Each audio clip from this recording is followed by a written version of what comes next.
एक एसपी साहब होते हैं जिनका नाम आदित्य प्रताप सिंह होता है। उन्हें एक स्कूल में चीफ गेस्ट के रूप में इनवाइट किया गया था एनुअल फंक्शन के कार्यक्रम के लिए। एसपी साहब उस स्कूल में अपनी टीम के साथ पहुंचते हैं एनुअल फंक्शन अटेंड करने के लिए। वहां पर बैठकर जो भी उत्सव समारोह जो भी प्रोग्राम चल रहा था बहुत ही ध्यानपूर्वक उस प्रोग्राम को देखते हैं और प्रोग्राम समाप्त होने के बाद वहां के छोटे छोटे बच्चों से बात करना स्टार्ट कर देते हैं। तभी उसी बीच में एक 8 साल की लड़की आती है और एसपी साहब से कहती है कि तुम मेरे पति हो। अब जैसे यह शब्द एसपी साहब सुनते हैं और जो बच्चे सुनते हैं सब लोग ठठाके लगाकर हंसने लगते हैं। मेरे दोस्तों, आगे क्या होता है यह जानने के लिए वीडियो को अंत तक जरूर देखें। यह पुनर्जन्म की कहानी है। जब इस कहानी को आप पूरा सुनेंगे तो आप भावनाओं में डूब जाएंगे। लेकिन इस सच्ची घटना को सुनने से पहले आप अगर चैनल पर पहली बार आए हैं तो चैनल को सब्सक्राइब और वीडियो को लाइक कर दीजिए ताकि मेरा हौसला बढ़ता रहे। तो चलिए कहानी की शुरुआत करते हैं। मेरे दोस्तों, एसपी साहब जो हैं उनका नाम आदित्य प्रताप सिंह था। वे एक ईमानदार और कड़क पुलिस अधिकारी थे। एक दिन वे शहर के एक प्रतिष्ठित स्कूल में वार्षिक समारोह में मुख्य अतिथि के रूप में आमंत्रित किए गए। स्कूल में उनका भव्य स्वागत किया गया। बच्चों ने सांस्कृतिक कार्यक्रम प्रस्तुत किया। कार्यक्रम समाप्त होने के बाद आदित्य बच्चों से बातचीत करने लगते हैं। तभी एक नन्ही सी बच्ची जिसकी उम्र 8 साल होती है आती है और मासूमियत से बोलती है कि तुम मेरे पति हो। एसपी साहब चौंक गए। उन्होंने हंसते हुए कहा, बिटिया यह तुम क्या कह रही हो? लेकिन बच्ची की आंखों में आत्मविश्वास था। वो बोली, हाँ मैं सच कह रही हूँ। मेरा नाम रानी था और मेरी और तुम्हारी शादी पिछले जन्म में हुई थी। तुम मुझे भूल गए हो और मैं तुम्हें नहीं भूली। आदित्य की हंसी एक पल में गायब हो गई। पूरे हाल में सन्नाटा छा गया। स्कूल के शिक्षक और अन्य अधिकारी भी हैरान थे। आदित्य ने बच्ची से पूछा, तुम यह सब कैसे जानती हो? तब बच्ची ने उत्तर दिया कि तुम्हारा नाम पिछले जन्म में समर था और हमारी शादी राजस्थान के एक छोटे से गांव में हुई थी।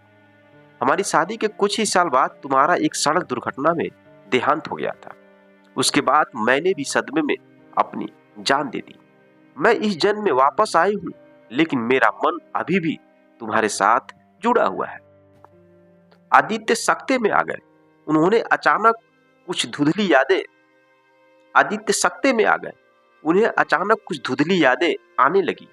वे सोच में पड़ गए, क्या यह सच हो सकता है? उन्होंने बच्ची से और प्रश्न पूछे।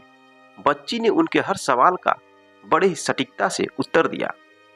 वह उन घटनाओं का वर्णन कर रही थी जो आदित्य ने कभी किसी को नहीं बताई थी। आदित्य और रानी का बचपन राजस्थान के एक ही गांव में बीता था। दोनों पड़ोसी थे और बचपन से ही एक दूसरे के साथ खेलते पढ़ते और गांव की गलियों में घूमते थे।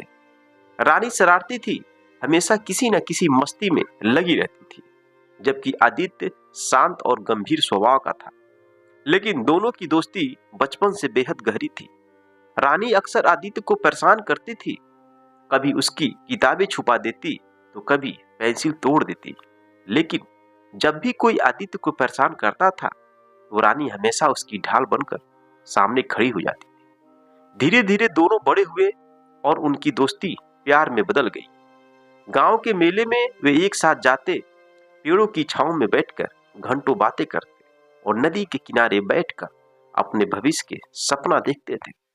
आदित्य का सपना था कि वो बड़ा होकर गांव की सेवा करेगा और रानी चाहती थी कि वह हमेशा उसके साथ रहे। जब वो बड़े हुए तो उनके घर वालों ने उनकी शादी तय कर दी। दोनों की शादी धूमधाम से हुई। शादी के बाद भी उनका प्यार वैसा ही बना रहा, बल्कि और गहरा हो गया। वे एक दूसरे के बिना रह नहीं सकते थे। हर छोटी बड़ी खुशियों में वे साथ देते थे। रानी का हंसमुख स्वभाव और आदित्य की गंभीरता उनके रिश्तों को एक नई गहराई देते थे। लेकिन उनकी खुशियां ज्यादा दिनों तक टिक नहीं पाई। एक दिन आदित्य यानी कि समर शहर में किसी काम से गया था। तभी उसकी गाड़ी का भयानक एक्सीडेंट हो गया। जब यह खबर रानी को मिली तो अंदर से टूट गई। वह समर के बिना खुद को अधूरा महसूस करने लगी।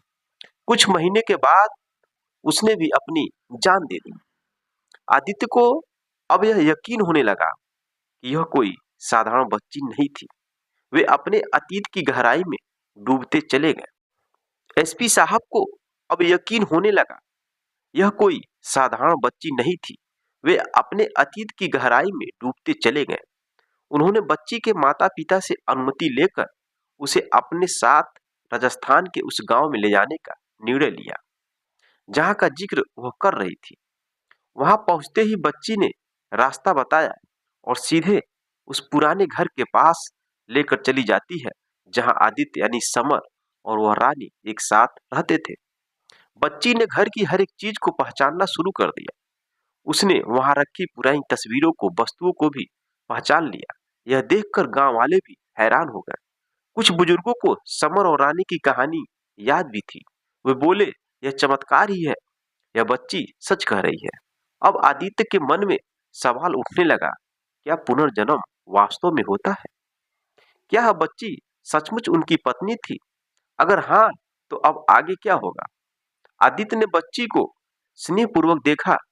वे समझ गए कि कुछ रिश्ते समय की सीमाओं से परे होते हैं। उन्होंने बच्ची के सिर पर हाथ फेरा और कहा, तुम हमेशा मेरी जिंदगी में बनकर रहोगी। इस जन्म में मैं तुम्हारा पति नहीं, बल्कि एक संरक्षक बनकर तुम्हारी रक्षा करूंगा। इस प्रकार पुनर्जन्म की यह अनोखी कहानी सभी के लिए एक अद्भुत रहस्यमय बन गई। मेरे दोस्तों, यह रही कहानी। क्या आप पुनर्जन्म की कहानी में विश्वास करते हैं? क्या आपके गांव में, आपके घर में, आपके शहर में, आपके मोहल्ले में कभी भी ऐसा सुना है, ऐसा देखा है कि कोई व्यक्ति अपने पुनर्जन्म की कहानी ऑटोमेटिक बताने लगे? हमने बहुत सारी कहानियां सुना है और बहुत सारे लोग सोशल मीडिया पर भी पड़ा हुआ है वीडियो। लोग पुनर्जन्म के बारे में बताने लगते हैं, किसी को पहचानते हैं, जो भी उनका रिलेशन होता है लोग बताने लगते हैं। जैसे इस बच्ची ने उस एसपी साहब को अपना पति बताया, इसी तरह से बहुत सारी पुनर्जन्म की कहानियां पड़ी हुई हैं। क्या आप इस पुनर्जन्म कहानी में विश्वास रखते हैं? अगर रखते हैं तो कमेंट बॉक्स में कमेंट जरूर करिएगा। बाकी चैनल को सब्सक्राइब, वीडियो को लाइक कर दीजिए और प्यारा सा कमेंट बॉक्स में कमेंट कर दीजिएगा। मिलते हैं नेक्स्ट वीडियो में नेक्स्ट कहानी के साथ। तब तक के लिए जय हिंद, जय भारत।